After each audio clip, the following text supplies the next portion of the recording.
It's about the legality and about issues relating to matrimonial property assets that needs to be managed in a legal way. Bayabongozwa abo bathandanayo nabatshati umtshato wesintu ukuba bayobhalisa le mitshato kwisebe lezekhaya ngelokuzikhusela, ukanti le nkqubo yobhaliso ifikelele esiphelweni ngoMvulo. Khange ndiyazi ukuba iphelelwa nge-31st, nje ndabona apha efowunini xa isimane ichaza uba kushiyeke 5 days 4 days. Kusenjalo abo baxhamla kwizibonelelo zika-SASSA kuyanyanzeleka ukuba uthi ufika uMvulo weveki ezayo babe sele betshintshele kumakhadi amnyama njengoko ezakuyeka ukusebenza amakhadi agolide. Lelicala lidala kabe elika-2017 na unyaka ka-8 wanunyaka ka-9 lona laliqala nje ufuna liqale liqhubeke liphele bajezisa benze bobubi. Liza kuqala ukuhlala ngomhla we-9 kuNovemba kuya kumhla we-11 kuDisemba ityala lokugetyengwa kwayisakuba ngusosiba jikelele wombutho wolutsha lwe-ANC uSindiso Magaqa.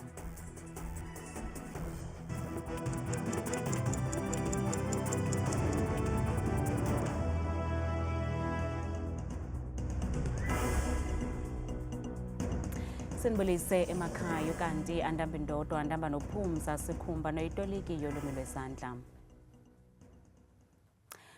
Ziyabongozwa kuba mazixhabashe izinqanda-mathe nezingekabhalisi imitshato yazo yesintu njengoko ngoMvulo weveki ezayo ifikelele esiphelweni inkqubo ekhethekileyo yokubhalisa imitshato yesintu kwisebe lezekhaya.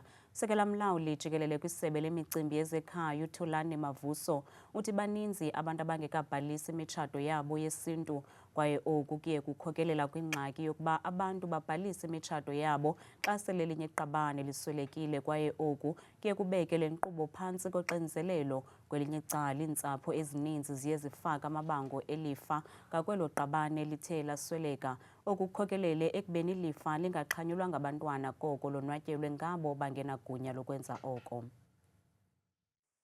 Isebe lemicimbi yezekhaya limemelela kwabo bathe bazimanya ngeqhina lomtshato ukususela ngomhla we-15 kaNovemba kunyaka ka-2000 ukuba babhalise imitshato yabo. Ukubhaliswa kwale mitshato yesintu kuqinisekisa ukuba iqabane elithile alizibhaqi lisemgibeni xa elinye lithe lasweleka. Ngokokutsho kwesebe, ixesha elininzi iintsapho ziye zifake ibango lelifa ngakwelo qabane lithe lasweleka, kwaye oku kuye kubangele ukuba ilifa lelo qabane nabantwana lixhanyulwe ngabantu ebekungafanelekanga ukuba bayaxhamla kulo. The bigger issue here is just not about people living arrangements. It's about the legality and about issues relating to matrimonial property assets that needs to be managed in a legal way. Usekela mlawuli kwisebe lezekhaya uThulani Mavuso uthe wabalisa ngebali apho umyeni wathi wazibona esengxakini emva kokusweleka kwenkosikazi yakhe. We are dealing with a case recently where the wife has died and the marriage has not been registered. Now the husband is having to provide us with proof and all sort of information, but the other family is actually disputing that that marriage was actually still in existence. The issue was that these people were living separate lives, so therefore they're contesting the validity of that particular marriage. Umavuso uthi baninzi abantu abangekabhalisi imitshato yabo yesintu kwisebe lezekhaya, kwaye uthi le nkqubo ayikho nzima. In the same way, with the civil marriages, obviously there ought to be documents that are provided for mainly families when they conclude, be it customary negotiations with it, whether it's lobola, whether there's the marriage has been concluded, there's been a ceremony. That type of evidence gets provided within that period of 3 months. And obviously you have to bring witnesses that will agree that they are actually witnessing this particular registration. And then that gets concluded in that particular manner. It's actually a simple process. Abantu abangekabhalisi imitshato yabo bayabongozwa ukuba baxhabashe bayibhalise njengoko le nkqubo ifikelela esiphelweni ngoMvulo weveki ezayo.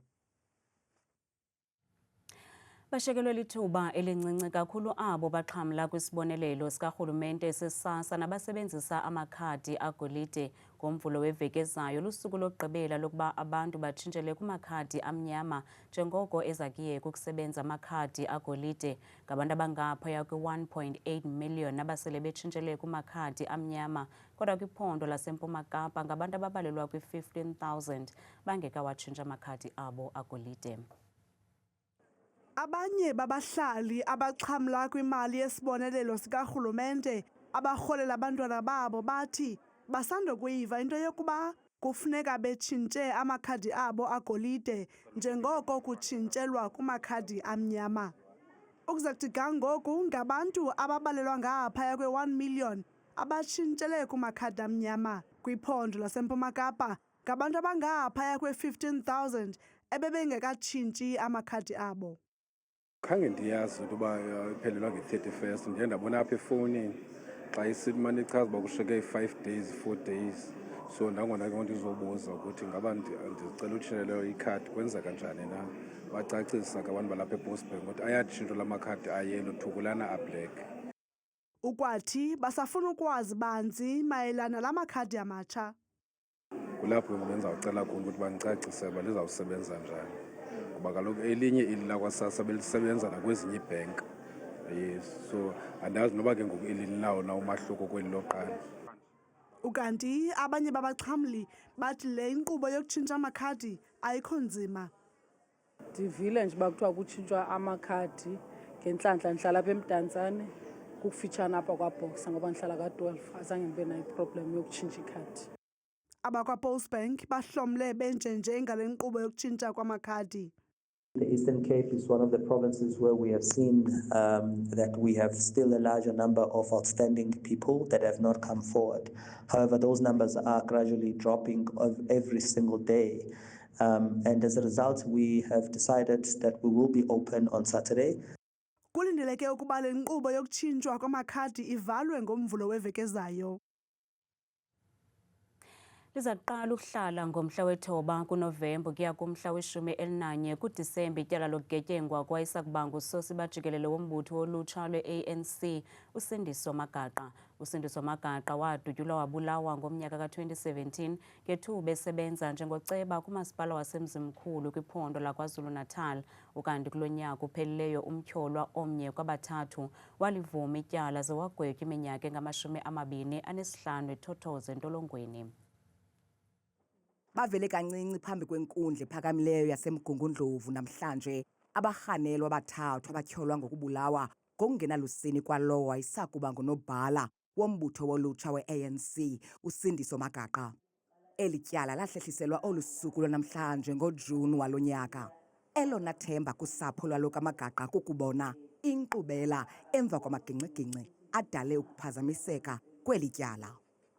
Leli cala lidala kabe elika-2017 na unyaka ka-8 kanye unyaka ka-9 lona laliqala nje ufuna liqale liqhubeke liphele bajezisa abenzi bobubi khona ukuze nalesi umndeni sikwazi basiphile ngaphakathi ezinhliziyweni nasemiqondweni yethu. Emva kwale seshoni yanamhlanje yale nkundla neyandulela ukuqala kwetyala ufumanekile umkhomba-ndlela noko kwaye namalungu e-NPA avakalise ukuxola ile nkqubela. The NPA is relieved that the matter is going in this particular direction. We had come to court on prior occasions where there were delays in the matter. I must say that the state has been ready for trial since June, since the matter was initially set down. So we are pleased now that the matter has been certified trial ready. The accused 1 and 2, their bail will continue on the existing conditions. And accused 3 is remanded in custody until the 9th of November 2026 at 10 a.m. Eli tyala lizawuqhuba ukusukela ngomhla we-9 kuNovemba walo nyaka ukuya kutsho ngomhla we-11 kuDisemba walo nyaka. Ityala likaNdodana Chuma lihlehliselwe umhla wesibhozo ukuya kumhla we-10 kuSeptemba njengoko izaqhuba inkqubo yokuthunyelwa kukaChuma e-United Kingdom kwakunye netyala lompu ongekho semthethweni. Lo kaChuma uvele nje kancinci kwinkundla yaseRhawutini ngale ntsasa, wabanjwa eKensington ngethuba lephulo lokumzingela nalapho amapolisa eli ayesebenzisana ne-Interpol. UChuma wayefunwa phantsi phezulu e-United Kingdom ngokubulawa kwenkosikazi yakhe uNothabo Zandile Chuma kunye nabantwana bakhe abangamantombazana ababini, uNatalie kunye noNala. La maxhoba afunyanwa seleswelekile ekhayeni labo iGreat Denham.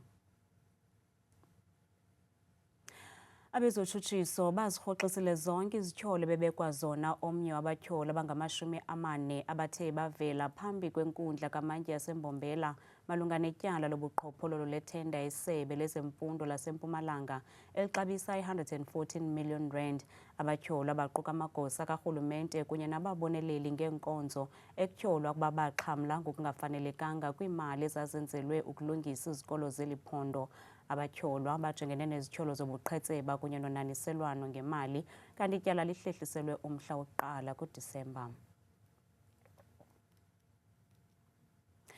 Usapho lukaBiko luthi eli lithuba lokufumana ubunyani bokwenzekayo, ukanti namhlanje inkundla ethe yabiza ingqina lokuqala. uSargeant Fundiswa ungqinile kuba wawufumana amaxwebhu etyala lokubulawa kukaBiko, kodwa kula maxwebhu kwakungekho zinkcukacha zokubulawa kukaBiko. The death of Mr. Biko has left an indelible scar not only on his family but the country as a whole, as well as internationally. Forgiveness is by now a foregone conclusion. The question is often asked why TRC matters are being revisited, and I will respectfully submit that these inquest proceedings are important not only to assist the families to win closure who have waited decades for the truth, but to ensure that our history is correctly recorded. As alluded to at the TRC, however painful the experience, the wounds of the past must not be allowed to fester. They must be opened, they must be cleansed, embalmed, and must be poured onto them, and balm must be poured onto them so that they can heal. Kuye kwafumaniseka ukuba ke akho nkcukacha zikhoyo malunga nokubanjwa kwakhe. Ndiye ndafumanisa nokuba ke uye wagcinwa eluvalelweni kwisikhululo samapolisa saseWoma, which was my next stop. Ndawo ke leyo yesibini endiye ndakhangela kuyo. Fortunately then there's nothing. Nalapho ke ngelishwa akho nto. And the reason that I was given is that the police station has been completely renovated. So the building that is there now and the archives, and it's a new thing. Documents from that time do not longer exist. Inkcukacha ke endayifumanayo eWoma kukuthi ke njengokuba ke zingekho kungenxa ke ngoku yesakhiwo esathi senziwa okutsha, apho khona ke zonke inkcukacha zazikhona zelo xesha zingasekhoyo. Lo wayesakuba yintloko yebutho lokhetshe uNjengele Godfrey Lebiya uxelele ikomishoni kaJaji Madlanga ukuba uyawakhaba amabango ukuba wathumela iqela ukuba liphazamise uqoqo lusemthethweni olwalusenziwa kwikhaya lalowo utyholwa ngokuba ngungqondongqondo olwaphulo-mthetho uKatiso KT Molefe eSandton ngoDisemba ka-2024.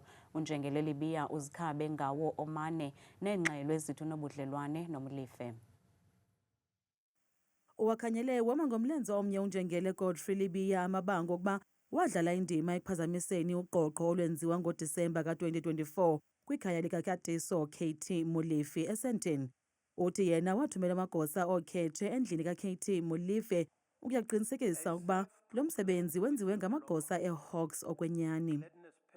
On 6 of December 2024, Malcolm X, who is a member of the public, phoned me to alert me that there are people who claims to be from the Hawks and to have been sent by me to an address in Sandton.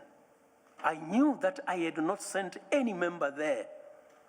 I took it that in case there were people who claimed to have been sent by me, they would be imposters.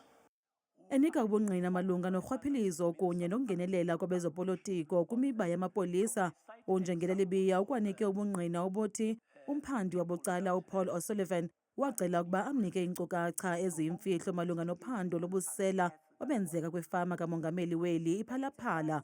Uthi emva kokusikhaba isicelo sika-O'Sullivan, uO'Sullivan wazama ukuchasa ukubekwa kwakhe njengentloko yeHawks enkundleni kodwa akazange aphumelele. And did he say in what capacity he was asking for the status? It did not say, but I just felt somebody else is asking me to provide him with the status of the matter that is handled by the Hawks. And he tells me that he's sitting with his friend doctor.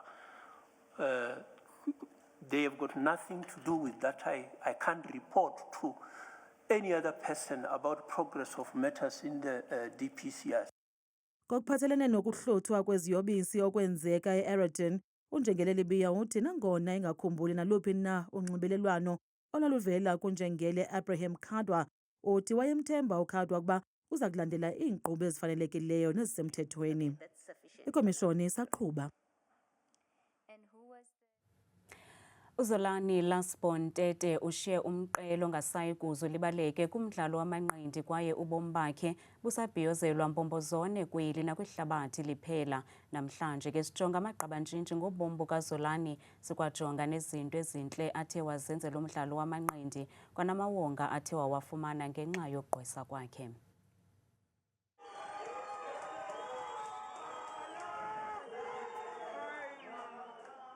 Asaphokoka mbombozone amazwi ovelwano kwaye uluntu lutsho ngamxhelomnye ukuba asiphelelanga kushota uZolani Tete. uZolani Lasbon Tete ugagene nale ngqongengqonge kaQubulengqitha ikukufa eneminyaka eyi-38 ubudala. uLasbon wazimanya nomdlalo wamanqindi eselula kakhulu. Ube yintshatsheli yehlabathi ke izihlandlo ezimbini, i-IBF Junior Bantamweight ne-WBO Bantamweight. uZolani Tete ubambe irekhodi lehlabathi emva kokuba wathi wangqengqisa uSiboniso Gonya kwimizuzwana nje e-11 uqalile umlo ngo-2017.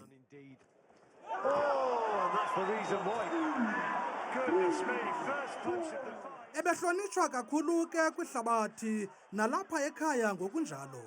Wafumana iwonga lokuba ngoyena mdlali wonyaka ubalaseleyo eMpuma Kapa ze wafumana newonga elikhethekileyo likamphathiswa wezemidlalo wephondo ngo-2022 kumsitho we-Eastern Cape Sport Awards.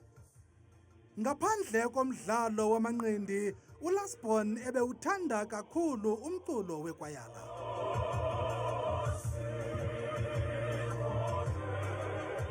Emva kokubetha kwakhe uPaul Butler ngoMarch ka-2015, uLasbon wathatha imali awayifumana apho kuloo mlo wathengela umama wakhe ongasekhoyo nowayengaphilanga ngelo xesha umlenze.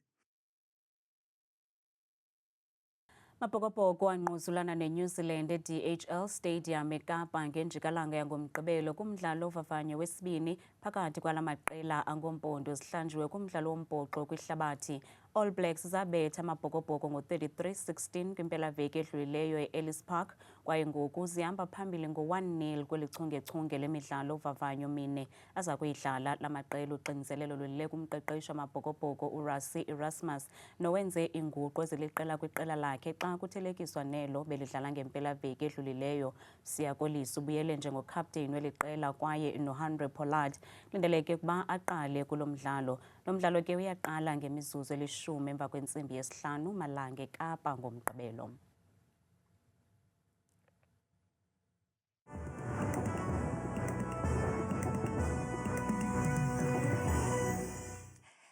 Kakhulu ke qwathikazi noncuthu ezindabeni. Ndiyakubulisa nawe mbukeli wam apha ekhaya, ndikwamkele ke kwiqonga leMozulu. Mna ke bethu ngegama ndikuthabile ke inzwakazi yabathembu. Mvanje ke masijonge yenjenje iMozulu leyo ke mbukele sisiphawule kaloku okokuqala wona lo mfanekiso ogxilayo kwiziganeko zemvula nomoya kuwo wonke oMzantsi Afrika. Nawe uyaphawula ekhaya uba noko imandundu kakhulu iMozulu nje phantse lonke ilizwe loMzantsi Afrika. Mpela futhi ke kumaphondo afana phaa koKwaZulu Natal futhi enqameni eFree State mpela kwakhona futhi kumazantsi asempumalanga napha ke futhi kumantla futhi ephondweni laseLimpopo ngokubanzi ke Mzonsundi waMasiphawuleni ke amaqondo wethu okutshisa phansi naphezulu ke sithi sivule ngephondo lokuqala eliphaya lona ephondweni lasempuma Kapa kwindawo ezininzi futhi zelaphondo ke Mzonsundi wami ezikumazantsi futhi nempuma yelaphondo wena mhlambi uzinze phaya kwindawo ezininzi zapha koMakhanda kwasekuseni zezo ziganeko zemvula zikhatshwa zidudume kwasekuseni ngomsoko 15 degrees benje futhi ke kwelaphondo lapha kaloku eFree State kwindawo ezininzi ke zinze kakhulu kwimpuma gxebe kwintshona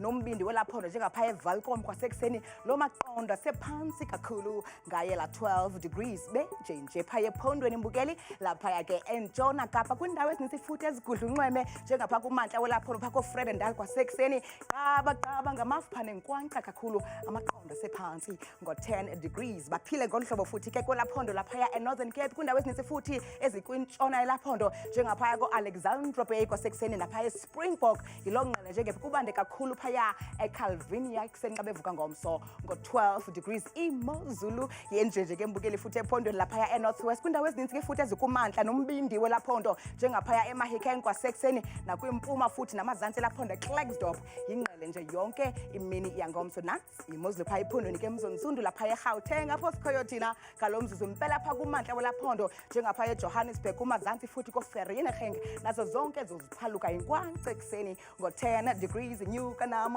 ngokubanzi siliphande phaya iphondo ke lapha imbukeli wami eLimpopo ndawo ezininzi ezikumazantsi futhi nentshona phaya kwelaphondo wena ozinze phaya kobila ekuseni futhi kuyabanda kakhulu ngo8 degrees benje futhi ke ephondweni lapha kompumalanga kwindawo ezininzi futhi ezikwimpuma namantla kwelaphondo wena mhlawumbe uhlala phaya koSikhukhuze ekuseni futhi kuyafefa yonke lantsasa napha embombela futhi bevuswa ku14 degrees vume ekhaya ndivale ndisoke imozulu ke phondo lokugqibela ke eliphaya kwaZulu Natal kumantla nempuma phako laphondo njengapha koPongola futhi Newcastle kwasekuseni napha eVryheid yingqele xa bevuka ngomso ngo10 degrees mna ndikuthanda kangaka xa ishwele imiyawuli